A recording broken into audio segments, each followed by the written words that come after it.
Wizards of the Coast has released the new Unearthed Arcana Wonders of the Multiverse, but I am here to tell you that I do not believe that this is the right direction that D&D should go in. Now, let me start off by saying what's actually in this Unearthed Arcana here. We have a new race, or ancestry, if they haven't changed the vernacular yet. We have a new Cleric subclass, we've got several backgrounds, and the backgrounds give feats, and there is also some new spells. So let's start diving into that really quickly here, and then I'll get into why I don't believe that this is the direction that 5e should go in. Starting off with the new race, we get the Glitchling. The Glitchling, to my knowledge, hasn't been around ever. What's interesting about this is the creature type is a construct. You are not a humanoid. Your size is medium, walking speed 30, armor plating, your armor class is 14, plus your dex mod. Pretty typical stuff here. But the Balanced Chaos, this is the one that's probably going to draw all of the hardcore, super duper, power builders. When you make an attack roll or saving throw, and you roll a 9 or lower on a d20, you can instead change that to a 10. You can use this a number of times equal to your proficiency bonus. Right there, you're using a rogue high-level feature at level 1. It's a pretty good feature. It's an insanely good feature. So much so that I think it is a ridiculously too good feature. So right there, I'm already thinking that this is going to be for the min-maxers and power builders to get all the crazy, juicy nonsense, whatever they want. We get Living Construct, which is interesting here. It says, you were created to benefit from several spells that don't affect constructs regularly: Cure Wounds, Healing Word, Mass Cure Wounds, Mass Healing Word, and Spare the Dying. So they want to give people new creature types, but then they don't want them to be limited, which is, take with that what you will of the design philosophy of 5e, but I think that's interesting. I personally would like an asymmetrical effect because, they already have a whole bunch of asymmetrical effects with races anyway, but, I think that's perfectly fine, just saying, hey, you can get healed like everyone else. Ordered Mind, you have advantage on insight checks and on saving throws to avoid and end the charmed condition on yourself. I like the charmed one, because I think, that when it comes up, it's kind of more niche, and it's kind of cool when it comes up. But the insight checks, I know that there are players out there, I've ran for those players, that want to roll insight checks every 5 seconds, and that gets real old real quick. And if someone takes this and says, oh, I've got advantage, and, just keeps on trying to roll, and I'm like, stop, please. It gets kind of annoying. And lastly here, the Vestigial Wings. You have wings. When you move, you can engage your wings to gain a flying speed equal to your walking speed until the end of the current turn. If you are still aloft at the end of the turn and nothing else supports you, you fall. You can use this trait a number of times equal to your proficiency bonus, and you regain all expended uses when you finish a long rest.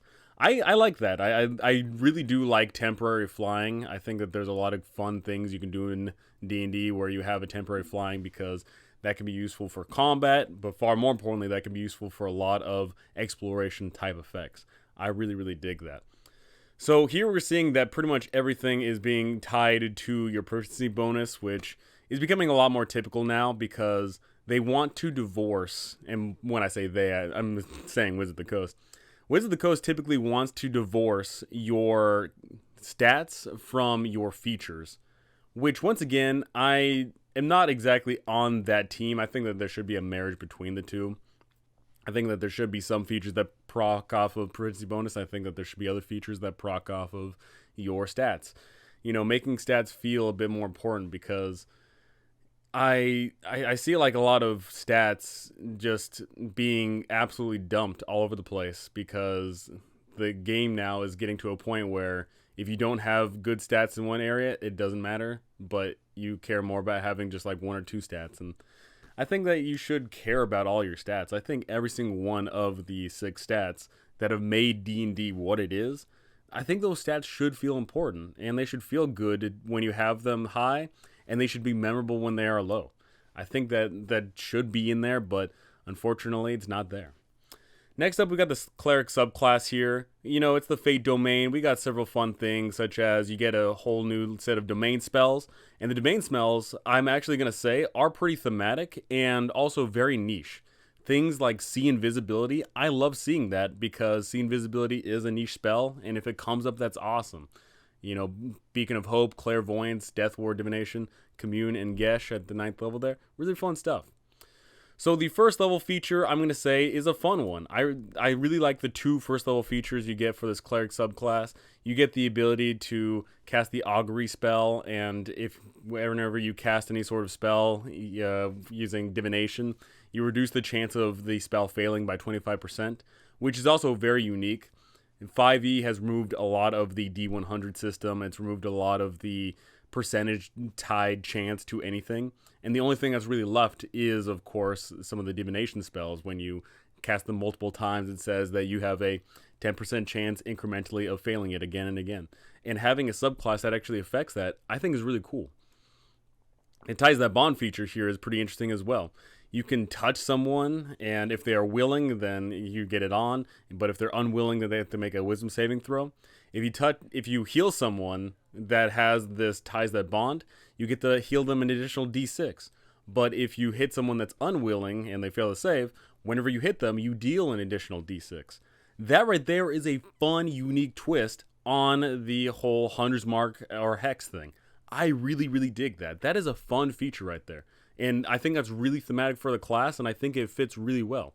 And then we move on to the second level feature here, Channel Divinity, Strands of Fate. Your Channel Divinity allows you to, as a bonus action, concentrate on an ability, and for that duration, whenever another creature you see makes an attack roll or an ability check, you can use your reaction to give the roll advantage or disadvantage, your choice. So you can help the homies, but just from a general observation, I'm more than willing to bet that people are going to use that reaction to screw over the monsters than they are to help out the homies. But one thing I do like about that is this is, of course, it's not necessarily purely combat. If you are using this outside of combat, then this can be really, really helpful if you're having a fun, chase, or if you're having to duck through a whole bunch of traps and stuff, then this thing actually is kind of fun. But this also does lend itself to the oversaturation of advantage and disadvantage. And actually, later on, as we're about to get into the 6th level feature here, they actually sometimes go away from just the pure advantage and disadvantage. However, maybe they do it a little bit too much. This 6th level feature here is, as a bonus action, you can choose one creature you can see within 30 feet, and one of the effects happens. The next time you make an attack roll against the target, roll a d6 and add the number rolled to the total. And, that's really good if you are attacking Cleric. But I know that most people don't make attack roll Clerics. I know that most people make, spellcasty Clerics. And that's where this other feature comes in.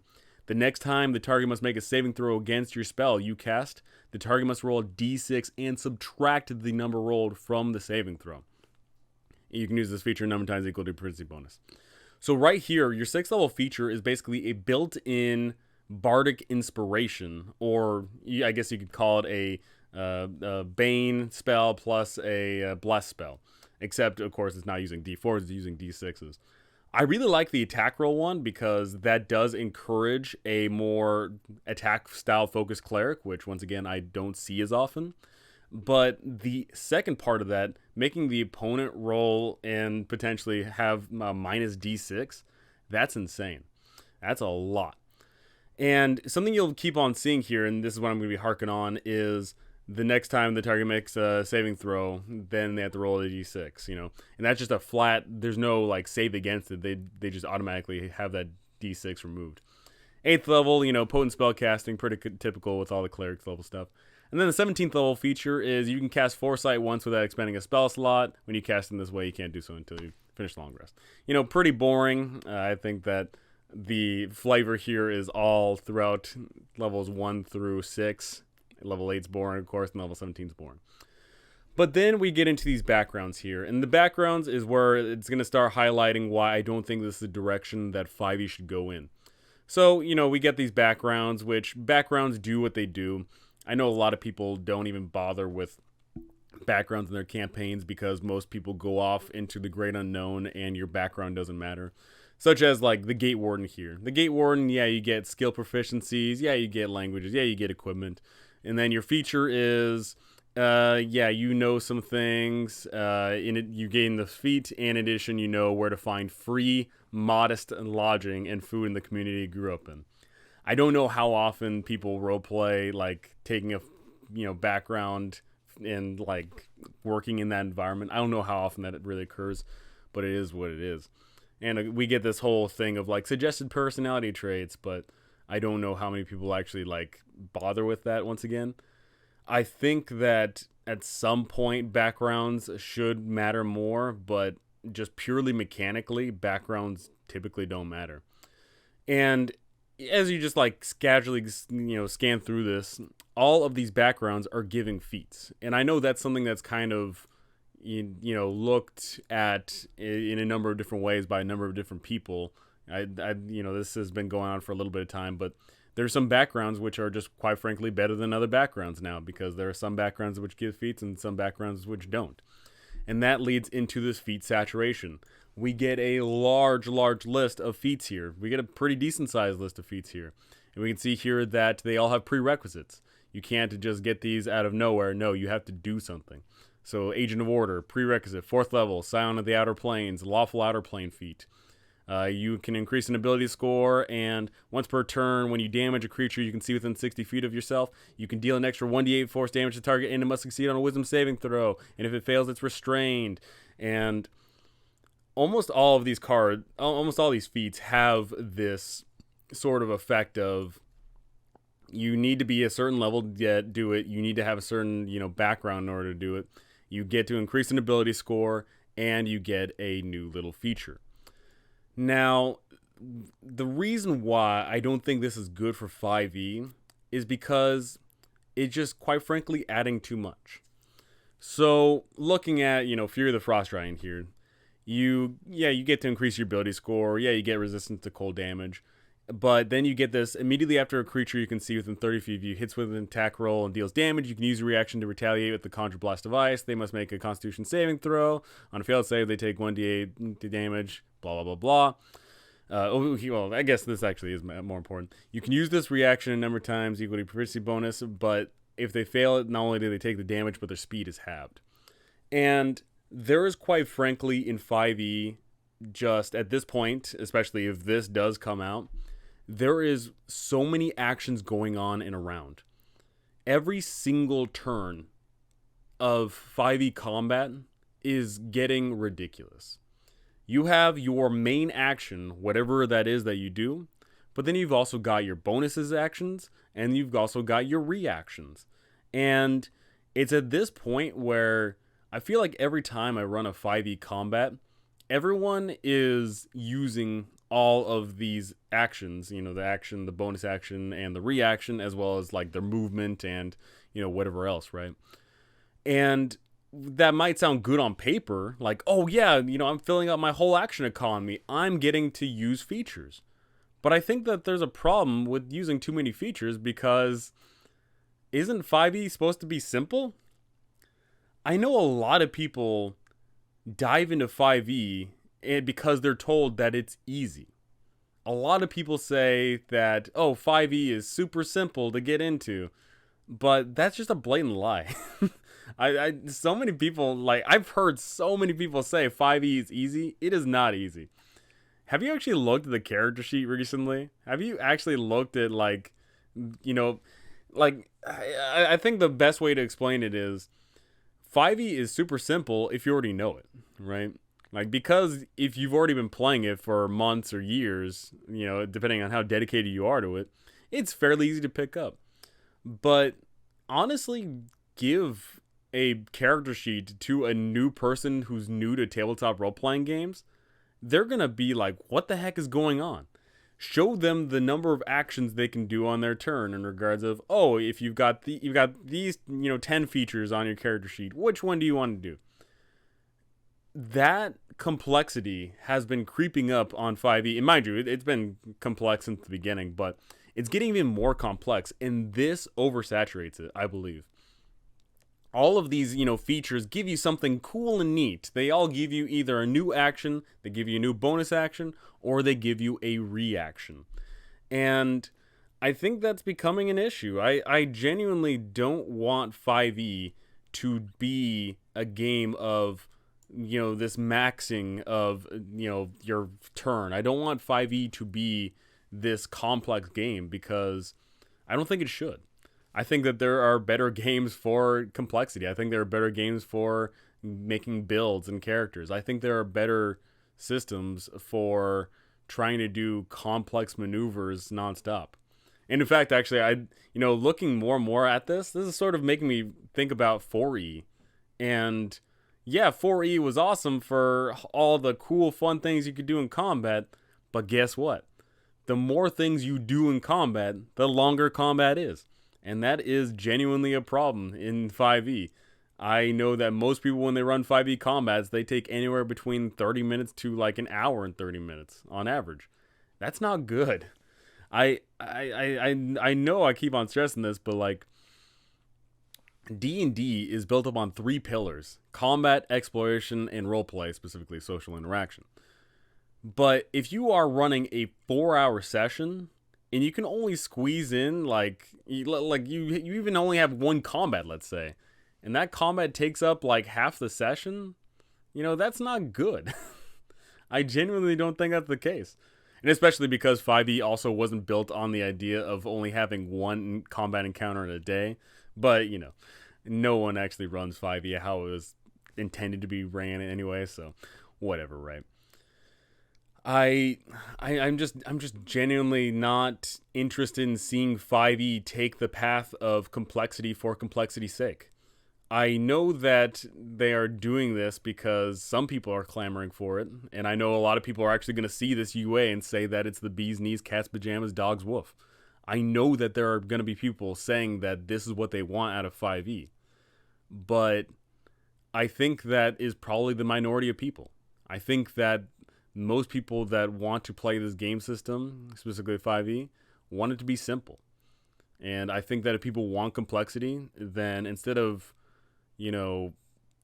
taking a simple system, adding complexity to it, and then, everyone else having to deal with the ramifications of it, I think it'd just be better for people to move on to different things. That leads into the whole, argument of, like, people should move on to Pathfinder if they want more complexity, or if they want super simplicity, then they should move back to the OSR and all that fun jazz, but I know that a lot of people are too reticent to say that. I know there's a lot of people who don't want to try out a different game system because they think that there's a sunk cost fallacy, or they want to be with the popular crowd because 5e's got the biggest crowd. I know there's a lot of people that don't want to move on to a different game system. And to that degree, I think that is kind of the point here. I think that instead of Wizards of the Coast trying to be a jack of all trades, instead of 5e trying to become everything, I think the issue is if you try to do too many things at once, you don't do anything one great. I think they should dial back on the complexity and return to the more simple roots of where it began, because that's how you're getting people. You're getting people into the game not through complexity, but through simplicity, of people showing up to the table, being able to understand what dice they need to roll, being able to quickly read out how a function works, and then they're good. Not having to sift through, at this point, tomes and tomes and tomes of information, of looking through, at this point now, 500 spells and picking the ones that's best for the character, instead of picking through the now 100, and I think there's like 20 subclasses. Instead of trying to make the game more complex and having this power creep and having these, crazy features and having all these things, I think that they should just stick to keeping it simple.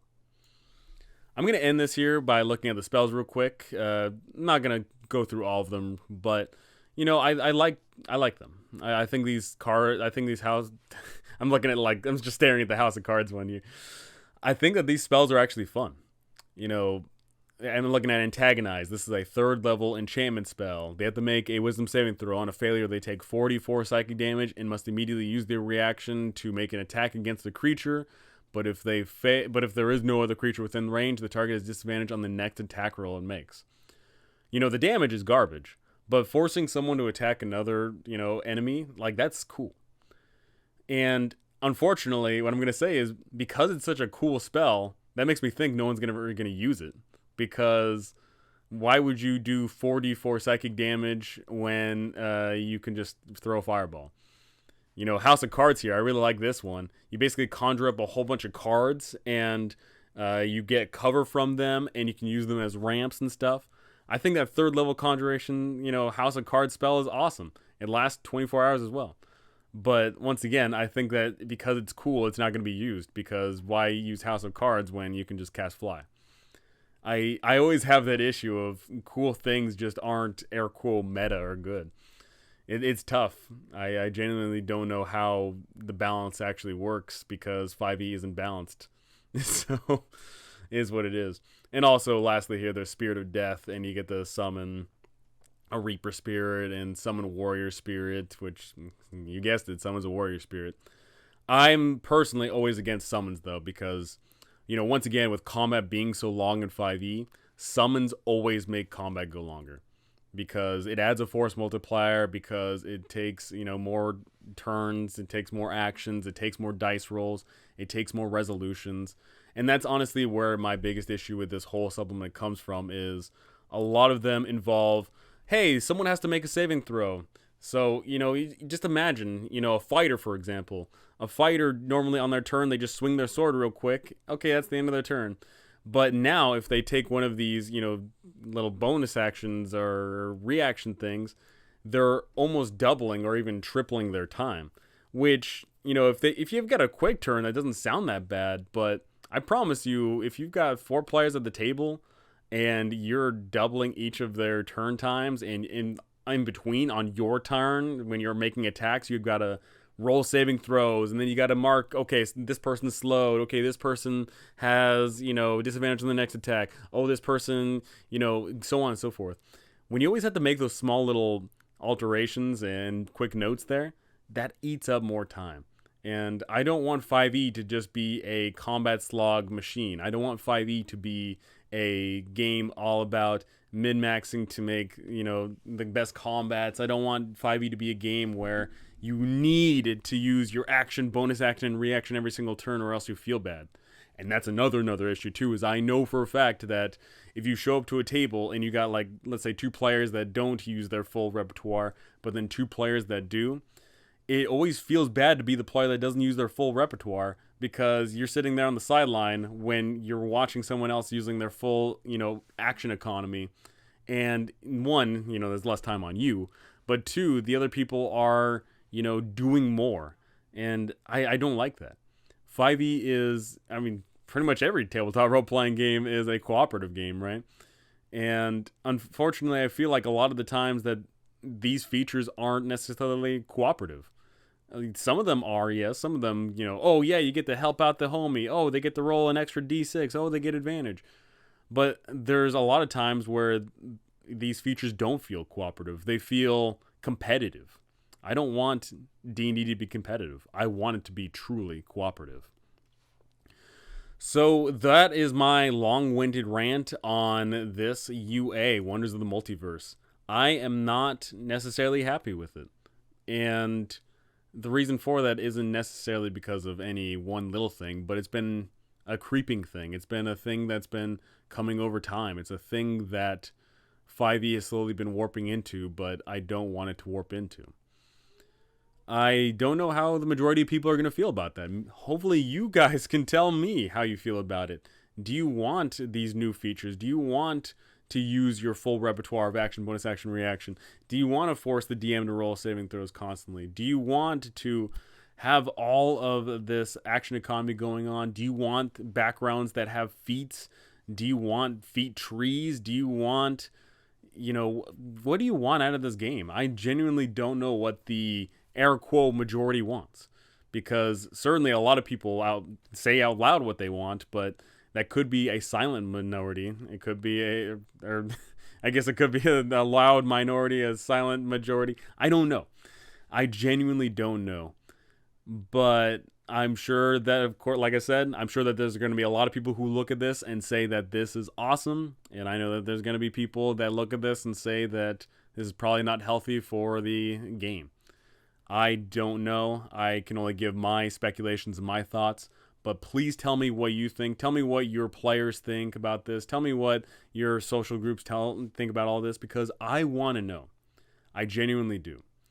I want to know because I want D&D to be the best game it possibly can, and it's you people that can make this game great. Your general feedback, your genuine feedback, your ability to just say out loud, hey, this is what I like, this is what I not like, that goes an extremely long way. I promise you. Because, if only like 2 people react to this playtest material and say that it's cool, then they're going to do it. But if a lot of people say, oh, this is fine, but this other stuff isn't fine, then they're going to take that into consideration. If enough people step up and say it. And of course, if you tell me, I'll try and tell them that, right? I'll tell them, I'll do my best to tell them what you all have to say about this. So tell me all about it down below, because I would love to hear it. But that is going to do it for me. Thank you so much for watching. Thank you for listening. Thank you to my amazing patrons. You guys are absolutely incredible. Thank you so very much. And I cannot wait to see you all in the next one.